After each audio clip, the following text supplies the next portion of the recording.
ইছামতি নামক একটি গ্রামে বাস করত শিউলি। শিউলি ছিল অনেক রাগী, কারো সাথে ভালো ব্যবহার করত না। কিছুদিন পর শিউলির সাথে মোহন নামে একটি ছেলের বিয়ে হয়। এরপর থেকে শিউলি মোহনের বাসায় থাকতে শুরু করে। মোহন রিক্সা চালাতো, সকালে বাইরে যেত আর রাতে বাসায় আসতো। সেরকমই একদিন, বউ, ও বউ, কোথায় গেলে?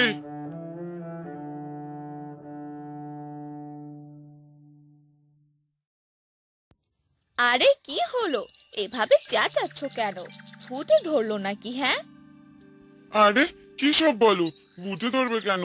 আমি রিক্সা নিয়ে বাইরে যাব, আর তাই তোমাকে বলার জন্যই ডাকছিলাম। এটা আবার আমাকে বলতে হবে কেন? তুমি তোমার কাজে চলে যাও। আচ্ছা ঠিক আছে, এবার আমি আসি তাহলে। এরপর মোহন তার রিক্সা নিয়ে চলে গেল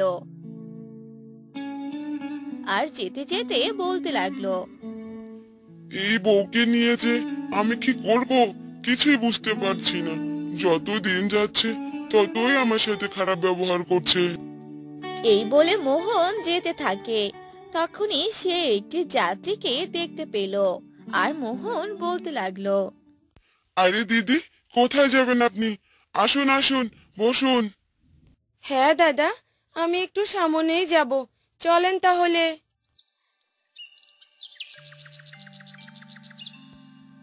এভাবেই সারাদিন মোহন অনেক কষ্ট করত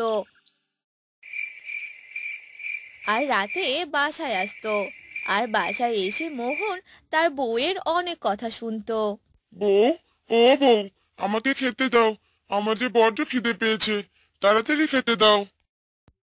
এসেছে নবাব জাদা, আমি কি তোমার জন্য খাবার নিয়ে বসে আছি নাকি? হ্যাঁ, খাবার রান্না করা আছে, একাই গিয়ে খেয়ে নাও।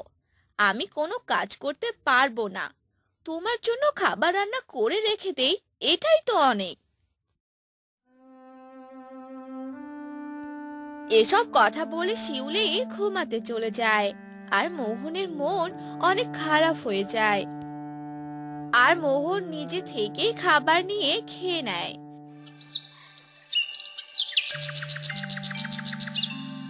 এভাবে অনেক দিন চলে যায়।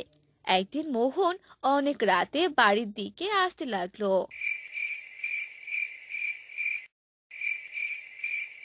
তখনই রাস্তায় এক বৃদ্ধা মহিলাকে দেখতে পেল।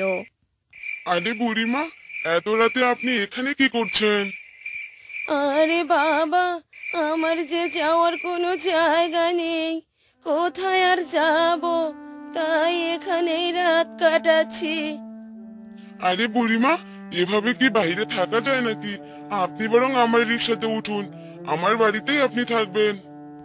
আচ্ছা বাবা, ঠিক আছে।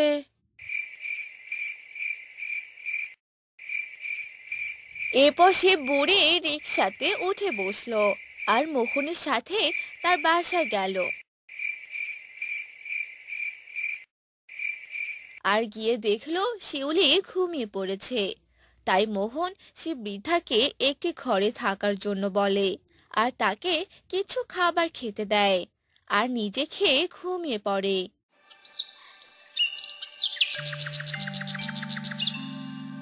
পরদিন সকালবেলা, হায় হায় হায় হায়, এ তুমি কাকে নিয়ে এসেছো শুনি?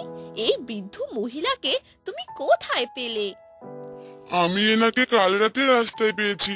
বুড়িমা অনেক অভাগী গো। বুড়িমার আপন বলতে কেউ নেই, তাই আমি বুড়িমাকে নিয়ে এসেছি।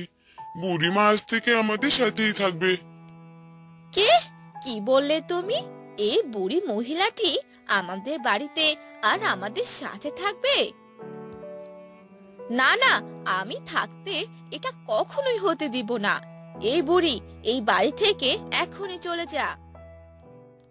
এভাবে বলো না মা, আমার যে যাওয়ার কোনো জায়গা নেই। তোমার স্বামী অনেক দয়ালু, আর তাই তো আমাকে এখানে থাকার একটু ঠাঁই দিয়েছে। হ্যাঁ, ওই ঠাঁই দিয়েছে জন্যই তো আমার স্বামীর কথা মতো আমাদের বাড়িতে থাকতে এসেছো।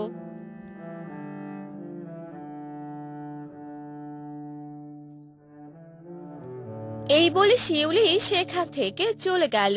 তখন মোহন সেই বুড়িমাকে বলতে লাগলো, বুড়িমা, আপনি কোনো চিন্তা করবেন না, আর আমার বউয়ের কথায় কিছু মনে করবেন না।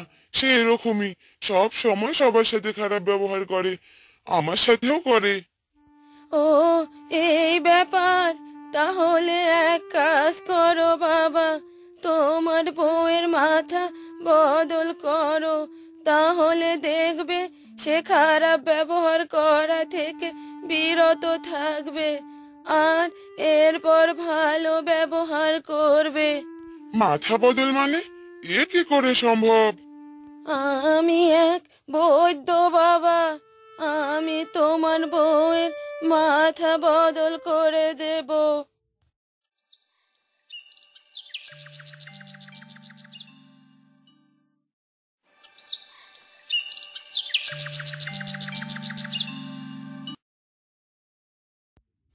এভাবেই সে দিনটা চলে গেল। রাতের বেলা শিউলি ঘুমিয়েছিল,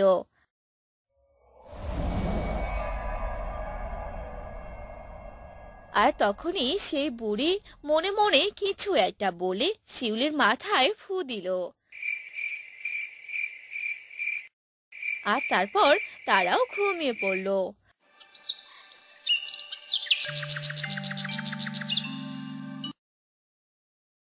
পরদিন সকালবেলা, কই গো, কোথায় গেলে তুমি?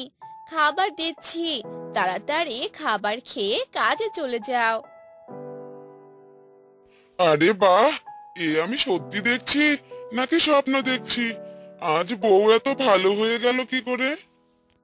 হ্যাঁ রে, তুই সত্যি দেখছিস, এসব আমি করেছি, এবার আর তোর কোনো চিন্তা নেই।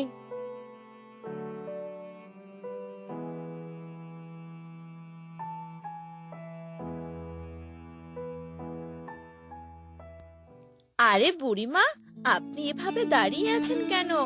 আসেন, বসেন এখানে, আমি আপনার জন্য খাবার এনে দিচ্ছি। আর হ্যাঁ, আজ থেকে আপনি এখানেই থাকবেন, বুঝেছেন? এসব কিছু দেখে মোহন তো অবাক হয়ে গেল। আর এরপর মোহন বুড়িমাকে অনেক ধন্যবাদ জানালো। আর এরপর থেকে তারা সবাই সুখে শান্তিতে থাকতে লাগলো।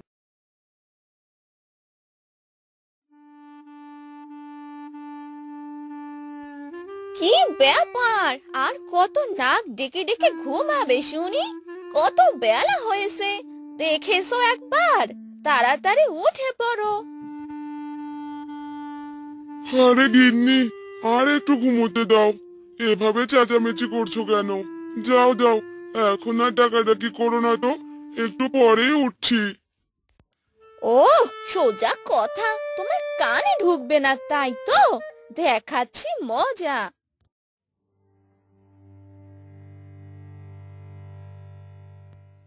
এই বলে মহেশের স্ত্রী এক কলসি পানি এনে মহেশের শরীরে ঢেলে দিল। আহ, কি করলে তুমি গিন্নি? দিলে তো ভিজিয়ে। কথা না শুনলে এমনই হবে, বুঝলে?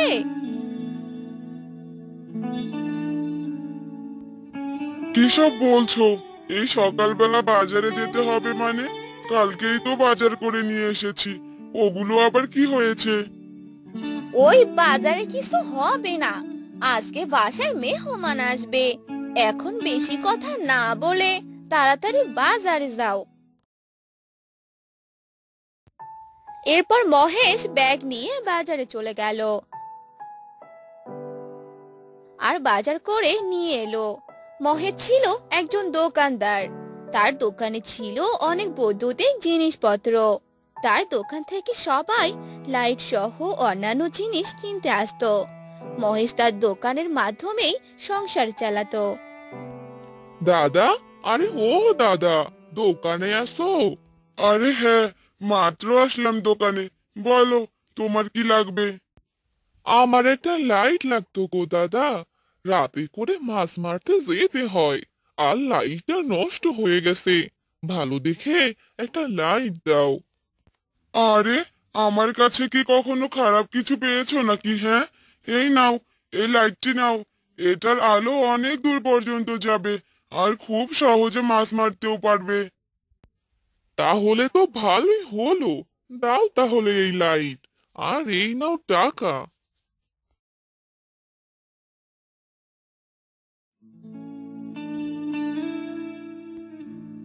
এই বলে সে লোকটা লাইট নিয়ে সেখান থেকে চলে গেল। এভাবে মহেশ সারাদিন দোকানে বসে বেচাকেনা করত। মহেশের বউ ছিল অনেক রাগী। একটু কিছু হলেই সে মহেশের সাথে ঝগড়া করত। আর একদিন মহেশ তাড়াতাড়ি করে বাসায় আসে, আর তখনই মহেশের বউ বলতে লাগে, বাড়িতে তাড়াতাড়ি এসেছো, খুবই ভালো হয়েছে। যাও, নদী থেকে জল তুলে নিয়ে আসো। এই প্রতিদিন জল আনতে আমার আর ভালো লাগে না। এখন থেকে তুমি জল নিয়ে আসবে, বুঝলে? জল নিয়ে আসা কি আমার কাজ নাকি? আমি জল আনতে যাব মানে? একবার জল এনে দেখোই না কেমন লাগে। কতবার বলেছি বাড়িতে একটা কুয়ো দিয়ে দাও, কিন্তু কে শোনে কার কথা? বললে কি দেওয়া হয়ে যায় নাকি? কুয়োতে কত টাকা লাগবে সে বিষয়ে জানো কিছু? শুধু পারো আমার সাথে চেঁচাতে। কেন? গ্রামে সবার কাছ থেকে কথা বলে টাকা নাও, আর সে টাকা দিয়ে একটা কুয়ো বানিয়ে ফেলি, আর সেখান থেকে না হয় সবাই পানি উঠিয়ে নেবে। কথাটা তো ভালোই বলেছো গিন্নি। তাহলে আমি এক কাজ করি, এই গ্রামের সবার সাথে কথা বলি, দেখি সবাই কি মতামত দেয়।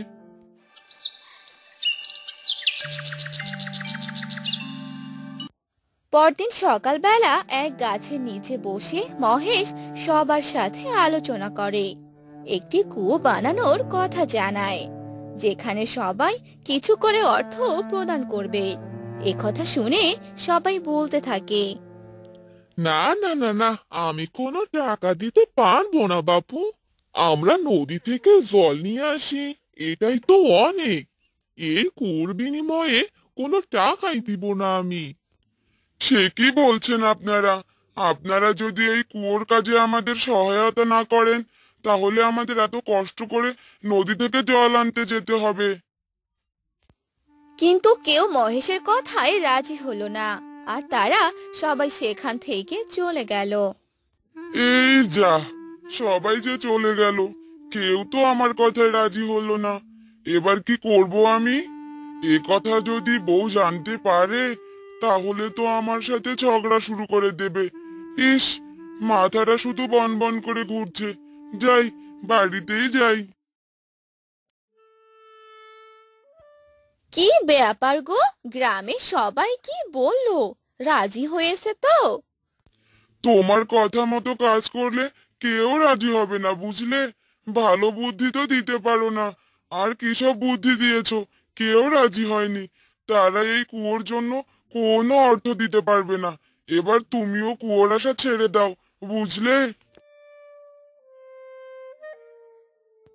হায় ভগবান, কি হয়ে গেল? আবারও যে আমাকে নদী থেকে জল এনে কাজ করতে হবে। আমার যে এত কষ্ট আর ভালো লাগছে না। তুমি কোনো উপায় বের করে দাও না ভগবান।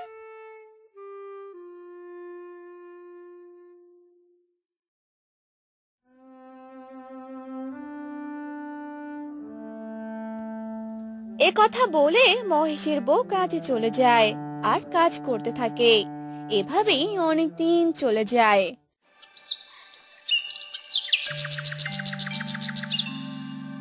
একদিন সকালবেলা মহেশের বউ ঘুম থেকে উঠে পড়ে, আর ঘর থেকে বের হতেই, সে কি? এসব আমি কি দেখছি? আমার সব ঠিক আছে তো? কি গো, শুনছো? তাড়াতাড়ি বাহিরে এসো, দেখো কি হয়েছে।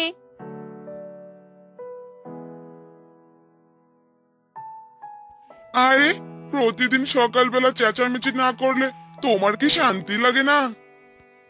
আরে সেসব কথা বাদ দাও, এই দেখো। এ কি, বাড়ির উঠোনে কুয়ো? এই কুয়ো কে বানালো? এ কুয়ো যে ভগবান আমায় উপহার দিয়েছেন। জয় ভগবানের জয়। কি সব বলছো তুমি? আমি যে কিছুই বুঝতে পারছি না। আমি ভগবানের কাছে অনেক প্রার্থনা করেছিলাম যেন আমার কষ্ট দূর করে দেয় আর ভালো কোনো উপায় বের করে, আর এর জন্যই তো আমাদের উঠোনই কুয়ো দিয়ে দিল। তাই নাকি গো? এ তো খুশির খবর। এরপর থেকে তারা সে কুয়ো থেকে জল নিয়ে কাজ করত, আর এই কথা গ্রামে ছড়িয়ে পড়লো। আর সে কুয়ো দেখতে গ্রামের সবাই হাজির হলো, আর সবাই বলতে লাগলো, হ্যাঁ গো দিদি, আমরাও তবে এই কুয়ো থেকে জল নিব। তাহলে আমাদেরকেও এত কষ্ট করে নদী থেকে জল আনতে হবে না। না না না, আমি কাউকে জল দিতে পারবো না। আজ যদি জল নিতেই হয় তাহলে টাকা দিয়ে জল নিতে হবে। সে কি কথা, জল নিব আবার টাকা দিয়ে?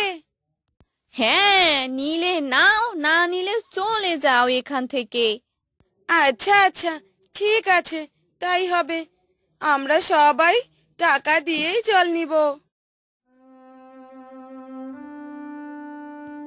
এরপর সেখানে থাকা সবাই চলে গেল। মহেশ ও তার বউ অনেক খুশি হয়ে গেল, আর এরপর থেকে সবাই তাদের কাছ থেকে টাকা দিয়ে জল নিত, আর এভাবে আস্তে আস্তে তারা ধনী হতে লাগলো। দেখলে তো, এই কুয়ো আমাদের কত উপকার করলো। ভগবানের আশীর্বাদে আজ আমরা এখানে এসেছি। ঠিকই বলেছো গিন্নি, বাড়ির উঠোনে কুয়ো হয়ে বড্ড উপকার হলো আমাদের। এরপর তারা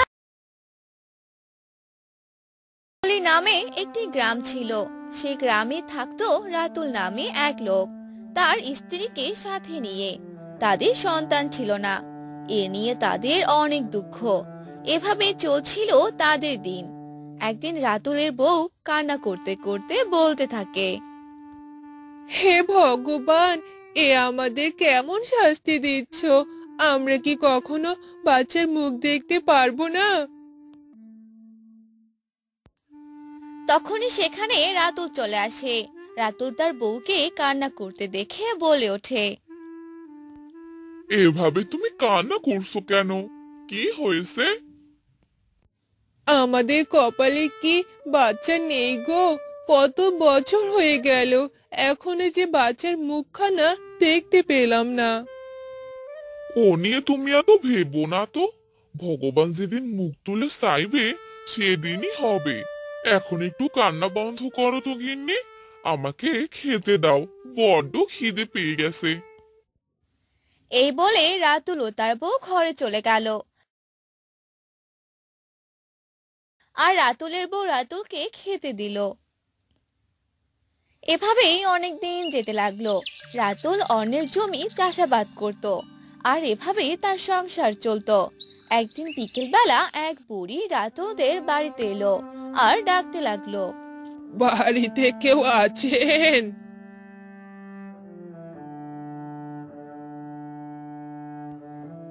আরে, কে গো আপনি বুড়িমা? এভাবে ডাকছেন কেন? আমাকে একদিন তোর বাড়িতে থাকতে দিবি মা? অনেক দূর থেকে এসেছি, মেয়ের বাড়ি যেতে ধরেছি। এতটা পথ হেঁটেছি, তাই এখন আর হাঁটতে পারছি না। সন্ধ্যাও নেমে আসছে, একদিনের জন্য তোর বাড়িতে থাকতে দে না রে মা। ও, এই ব্যাপার বুড়িমা। আসেন বুড়িমা, ভিতরে আসেন। তারপর সেই বুড়ি বাড়ির ভিতরে গেল আর থাকতে লাগলো। রাত হয়ে যাওয়ার পর তারা খাওয়া দাওয়া করে নিল। আর রাতে সেই বুড়ি রাতুলের বউকে বলতে লাগলো, কি রে মা, এই বাড়িতে কি শুধু তোরা দুইজনই থাকিস?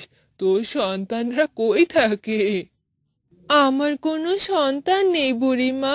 ভগবান আমাদের কোনো সন্তান দেয়নি। মন খারাপ করিস না, সব ঠিক হয়ে যাবে। ভগবান চাইলে নিশ্চয়ই হবে। তারপর তারা সবাই রাতে ঘুমিয়ে পড়ল। পরদিন সকালবেলা সেই বুড়ি খাওয়া দাওয়া করে নিল আর চলে যাওয়ার সময় তার ব্যাগ থেকে একটি আপেল রাতুলের বউকে দিয়ে বলল, এই নাও মা, এই আপেলটি তুমি খেয়ে নিও। এই আপেল খেলে তোমার অনেক উপকারে আসবে। আচ্ছা বুড়িমা, ঠিক আছে। তারপর সে বুড়ি সেখান থেকে চলে গেল আর রাতুলের বউ সেই আপেলটি পরিষ্কার করে খেয়ে নিল। এভাবেই কিছুদিন চলে গেল আর রাতুলের বউ সেই আপেলের মাধ্যমে মা হয়ে গেল। এসব শুনে রাতুল ও তার বউ অনেক খুশি হয়ে গেল। তারপর একদিন রাতুলের বউ এক কন্যা সন্তানের জন্ম দিল আর তারা অনেক খুশি হয়ে গেল। রাতুল তার কন্যার নাম রাখলো রাখি। আস্তে আস্তে রাখি বড় হতে লাগলো। রাখি, মা রাখি, কোথায় মা তুই? এই তো বাবা, আমি মায়ের সাথে রান্না করছি। আমার মেয়েটা কত বড় হয়ে গেছে, কি রান্না করছিস মা? পায়েস রান্না করছি বাবা। এভাবেই তারা বাবা মেয়ে কথা বলতে থাকে। রাখি রান্না বান্না করতে ভীষণ ভালোবাসতো। রাখি ছোট থেকে একটু একটু করে রান্না শিখতো আর এখন রাখি অনেক বড় হয়ে গেছে। একদিন রাখি মন দিয়ে মিষ্টি বানাতে লাগলো আর সে মিষ্টি এনে তার বাবাকে দিল আর বলল, বাবা দেখো, আমি তোমার জন্য মিষ্টি বানিয়েছি। দেখো তো বাবা, কেমন হয়েছে? দে মা, খেয়ে দেখি।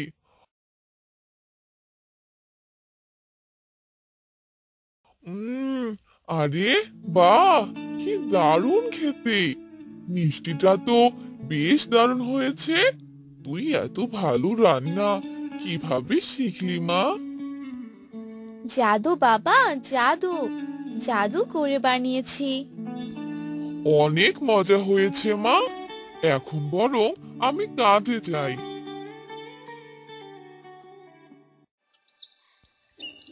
এই বলে রাতুল কাজে চলে যায়। এভাবেই অনেক দিন চলে গেল। একদিন রাতুল অনেক চিন্তা নিয়ে বাসায় ফিরতে লাগলো। তখনই রাতুলের বউ রাতুলকে বলতে লাগলো, কি ব্যাপার গো, তোমায় এত চিন্তিত লাগছে কেন? আমি যার জমি নিয়ে চাষাবাদ করতাম সে তার জমি বিক্রি করে দিয়েছে। এখন আমি কিভাবে সংসার চালাবো?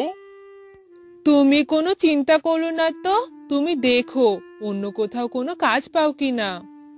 তখনই সেখানে তাদের মেয়ে রাখি চলে এলো আর বলতে লাগলো, কি ব্যাপার, তোমরা কি নিয়ে এত কথা বলছো? তখন রাতুল সব ঘটনা তার মেয়েকে বলে দিল। এসব শুনে রাখির মাথায় একটা দারুণ বুদ্ধি চলে এলো। রাখি তখন বলল, বাবা, আমার মাথায় এক দারুণ বুদ্ধি এসেছে। বাবা, আমি একটি দোকান দিতে চাই আর সেখানে সব রকমের খাবার বানানো থাকবে। আমি সবকিছু রান্না করব। এসব তুই কি বলছিস মা? তুই এত কিছু করতে পারবি? বাবা, তোমরা তো আমার সাথেই আছো, তোমরা আমাকে সাহায্য করলেই হয়ে যাবে। না রে মা, এসব কাজ তোকে করতে হবে না। মা, আমার এই বুদ্ধিটা অবশ্যই কাজে লাগবে, তোমরা কোনো চিন্তা করো না। আচ্ছা মা, ঠিক আছে, যা ভালো মনে হয় কর। এরপর তারা বাড়ির পাশে এক দোকান দিয়ে দিল আর রাখি মনোযোগ দিয়ে আর তার ভালোবাসা দিয়ে অনেক অনেক খাবার রান্না করতে লাগলো। এ খাবারের গন্ধ যেন চারদিক ছড়িয়ে পড়লো।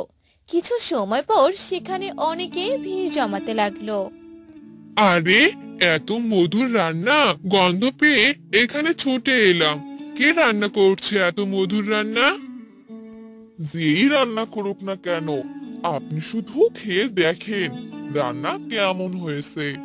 তা তো অবশ্যই, খাবার জন্যই তো ছুটে এলাম। তা দাও দাও, যা আছে সব দাও।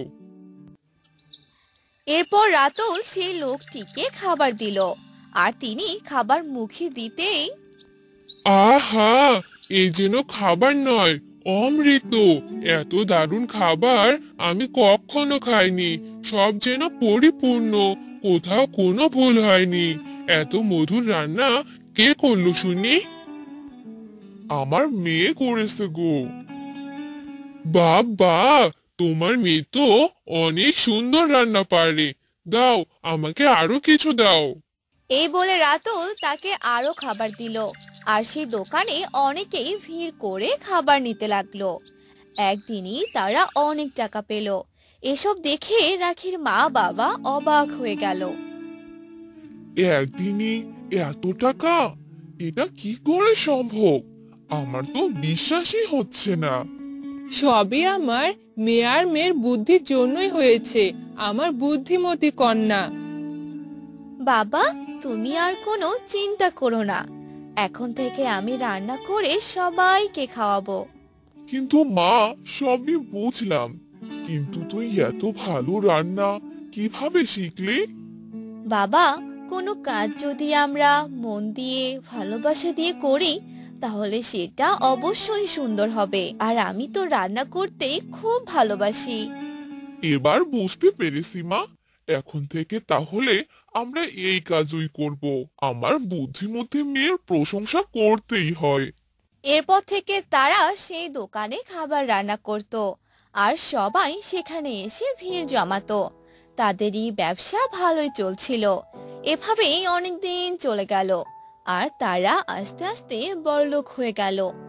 আর তারা সুখে শান্তিতে দিন কাটাতে লাগলো।